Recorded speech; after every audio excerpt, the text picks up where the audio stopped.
맞아요. 피디님 이제 그 대리점장 해지 관련해서 제가 좀 궁금한 게 있어서 피디님께 그 대리점장 해지 관련해서 뭔가 좀 되게 황당한 그 조건 조항이 있다고 들었어요.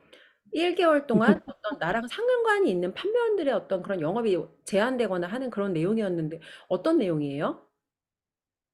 이거라고 하더라고요.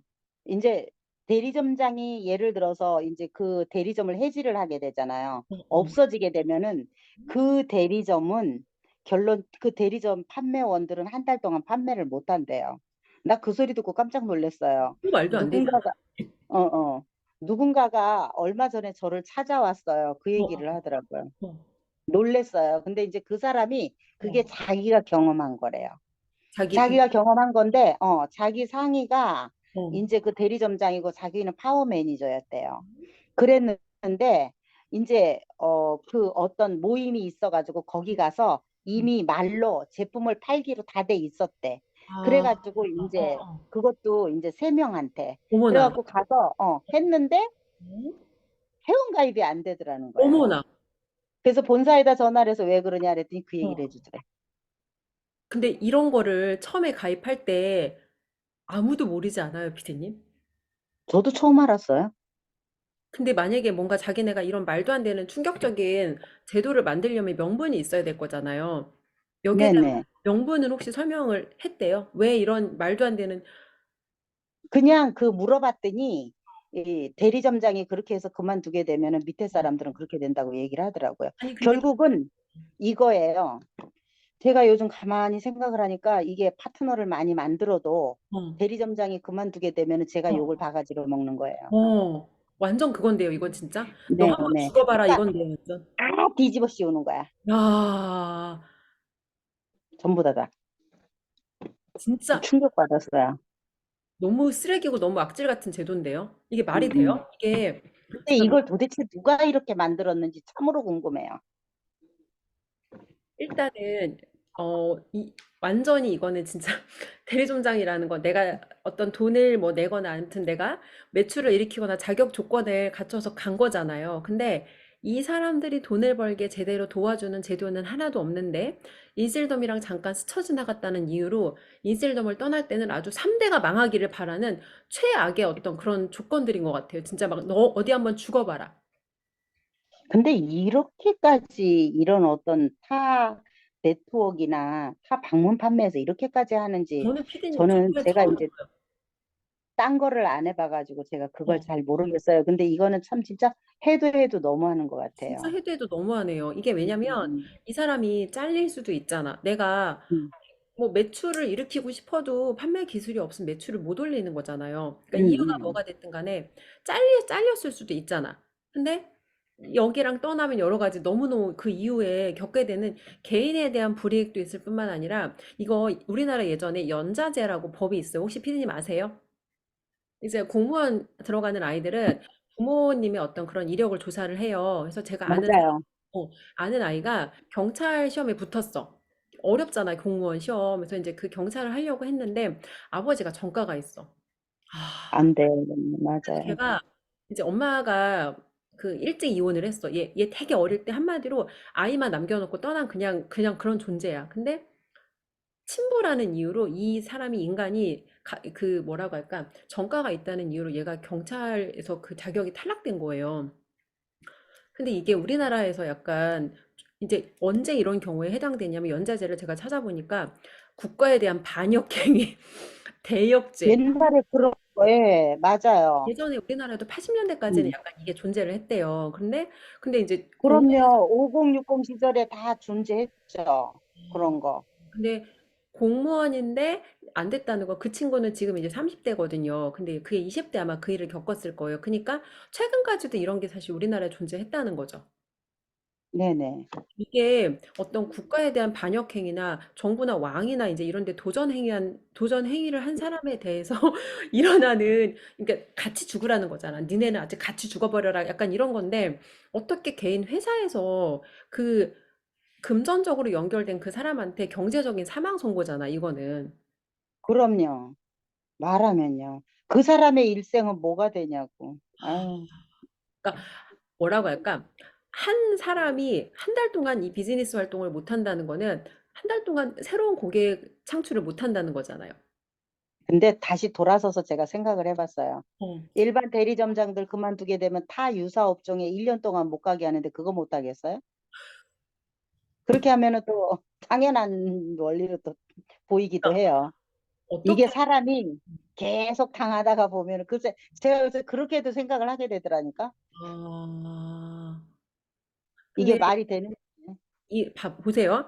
여기에서 이제 이 인셀덤 내부에서는 이런 거를 뭐 계약 사항의 어떤 조항으로 적어 놨는데 이거는 누가 봐도 명백한 공정거래 법에 위반되는 내용이고 이게 공정해요, 여러분? 이게 공정하다고 근데 생각하세요?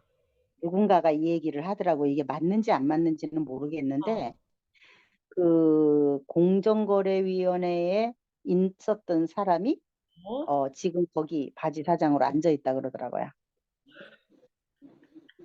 그래서 이 법을 악용한 게 아닌가 하는 만약에 진짜 그런 생각. 만약에 정말 내부 왜 그 전관 예우라는 게 우리나라에도 있잖아요. 법제도에도 전관 예우라고 해서 음, 그 업종에 몸담았던 공무원이 이제 옷을 벗은 거야. 옷을 벗고 어떤 관련된 업종으로 가서 대우를 받는 그런 게 있거든요. 물론 이게 법에서 인정하는 제도는 아니지만 실제로 어떤 그런 사회에서 일어나고 있어요. 전관 예우해서 있어요. 있잖아요. 예. 그 사람이 예를 들어서 이제 관련 업종, 뭐 예를 들어 세무서장이었으면 세무서에 관련된 어떤 업종으로 가거나 기업으로 가면, 왜냐면 그 인프라라든지 구축해 놓은 게 있잖아.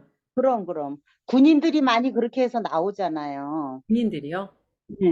아, 군인들이 예편할 때 그렇게 해요. 아, 장교나 이런 사람들이. 대령이나 이런 사람들 봐봐요. 많이 하잖아요. 너무 충격적이네요. 그래서 진짜 음, 무언가 진짜 그런 제도를 이용한 게 아닌 다음에는 음. 상식적인 선에서는 도저히 이거는 존재하기 어려운 제도거든요. 맞아요. 말이 안 되죠. 그러니까 뭔가 사업이라고 했으면 사업자들한테 정말 개인 프랜차이즈들도 이렇게는 안 해요. 갈수록 한숨만 나오네. 맞아요. 피디님 할 수만 나와요. 이게 정말 너무너무 말이 안 되는데 중요한 건 이 안에 있는 분들은 다 이거 모르고 있다는 거잖아요. 네네. 저도 얼마 전에 그 사람이 찾아와갖고 그 얘기를 하는데 깜짝 놀랐어요. 아, 본인이 당했다고 얘기하길래. 어머나. 근데 이거를 정말 음, 개인이 선택하지 않은 사정에 의해서 이런 상황을 만들어 놓고 지금 피디님 같은 경우가 이거잖아요. 어쨌건 음, 내가 물론 원하긴 했지만 결국은 자기네랑 생각하는 뭐 아까 뭐라고 하셨죠, 피디님? 방향성이 다른 거지. 방향성이 맞지 않기 때문에 이제 말도 안 되는 명분을 만든 거죠. 그래서 일단 음, 재계약을 안 시켜놓고는 내가 원해서 재계약을 하지 않아도 이런 규칙에 내가 적용이 될 수 있다는 거. 맞아요. 너무너무 충격적입니다. 그러니까 저 이렇게 말씀드리고 싶어요. 인셀덤 지금 대리점장 아직 안 됐어. 파워 매니저야. 그러면 여러분들 세상에 돈 벌 수 있는 게 인셀덤뿐은 아니거든요. 그러니까 여- 맞아요. 여기에 내가 속해 있다 보면은 이제 이거 아니면 안 될 것 같은데 여러분 그렇지가 않아요. 그리고 여러분들이 벌 수 있을지 없을지도 모르는 그 꿈과 희망이 부풀어 있는 월천만 원을 벌기 위해서 함정이 너무 많아요. 진짜 뭐 꽃길만 걷자 인셀덤 이렇게 시작하는지 모르는데 뭐라고 할까 이거를 자갈밭도 이런 자갈밭이 없고 꽃으로 위장을 했어. 명품을 두르고 앞에 나와서 돈을 많이 번다는 이런 꽃길이라는 어떤 그럴듯한 모습으로 위장이 되어 있는데 세상에 자갈길도 이런 자갈길이 없고 똥밭도 저는 이런 똥밭이 없다고 생각해요. 정말 맞아요. 아니 생각해 보세요. 내가 학원 해야 되는데 학원 저희도 이제 교육을 가끔 해요. 근데 내가 학원을 해야 되는데 나를 매일 아침에 출근시켜서 매일매일 나를 교육한다고 생각해 보세요. 내가 그거 견딜 것 같아요. 못 견디죠. 다 도망가죠. 견뎌요, 진짜. 음, 그래서 자기 업이 잘 되게 도와줘야 되는데 그거랑 상관없는 일에 너무너무 시간과 에너지를 많이 쓰게 한다는 거죠. 맞아요. 그런 것들이 너무나 진짜 많은 힘들어요. 문제를 불러일으키는. 근데 사람들이 이거를 알면서도 음. 그런데 이렇게 후킹을 해가지고 넘어가는 거 보면 참으로 안타까워요.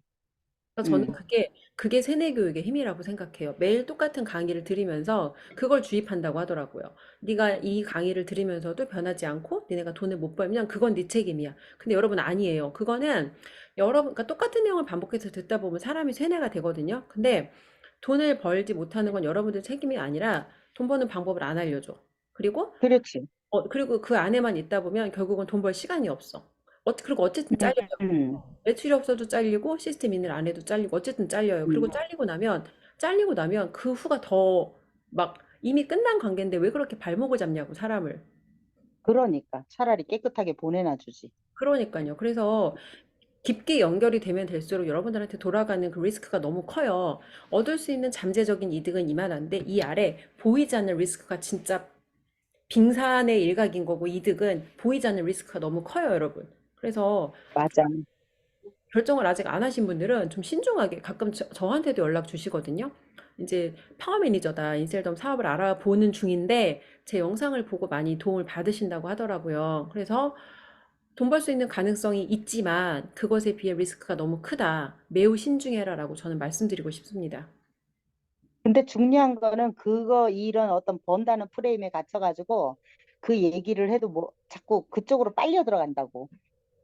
그 도대체 그게 아, 뭔지 진짜. 모르겠어요. 그게 안타까운 거예요. 맞아요. 저도 그런 얘기 수도 없이 했는데 그렇게 빨려 들어가더라고. 맞아요. 근데 그런 것 같아요. 사람이 어차피 살면서 돈을 다 잃거든요. 근데 그거를 1억 원의 돈을 잃지만 정말 그 주원규 PD가 말한 것처럼 100만 원짜리를 100번의 경험을 하면서 다양한 음, 경험을 하면서 있는 것과 한 방에 1억을 훅 잃는 건 되게 얻는 게 달라요. 그래서 그럼요. 경험치를 많이 얻으면서 조금 어떤 그런 다양한 경험 속에서 배움을 얻으셨으면 저는 좋겠습니다. 맞습니다. 그래도 이르시겠다. 어떻게 보면 우리가 지금 그게 퀸즈가 가는 방향하고 똑같은 것 맞아요, 같아요. 피디님. 맞아요. 네, 맞아요. 네, 정말 많은 사람들을 거치고 많은 시행착오를 겪으면서 만들어지게 된 게 퀸즈잖아요. 그래서 네, 자, 네. 피디님, 못 구하는 사람들은 버려두고 이제 우리 얘기를 해볼게요. 그래요. 못 구하는 사람은 버립시다. 좋습니다. 왜냐면 앞만 얘기해도 소용없어. 속이 맞아요. 경기야. 맞아요, 맞아. 근데 음, 피디님 저희 PCM 안에도 있잖아요. 대리점장 가지 말라고 그렇게 말렸는데 부득부득 갔잖아. 자기가 갔잖아. 그리고 음, 자기가 가놓고는 또 엉뚱한 소리를 하잖아. 분명히 말렸는데. 음, 음. 말하면. 그래서 그 안에서도 봐봐요. 응? 많은 돈을 벌고도 어떻게 돈을 벌었는지도 모르고 구렁텅이에 빠져가지고 온 사람들 봐봐요. 그래도 그 사람네들은 어떻게 자기의 어떤 자리를 찾아가지고 가기라도 맞아요. 했으니 다행이지. 맞아요. 예, 예. 맞습니다.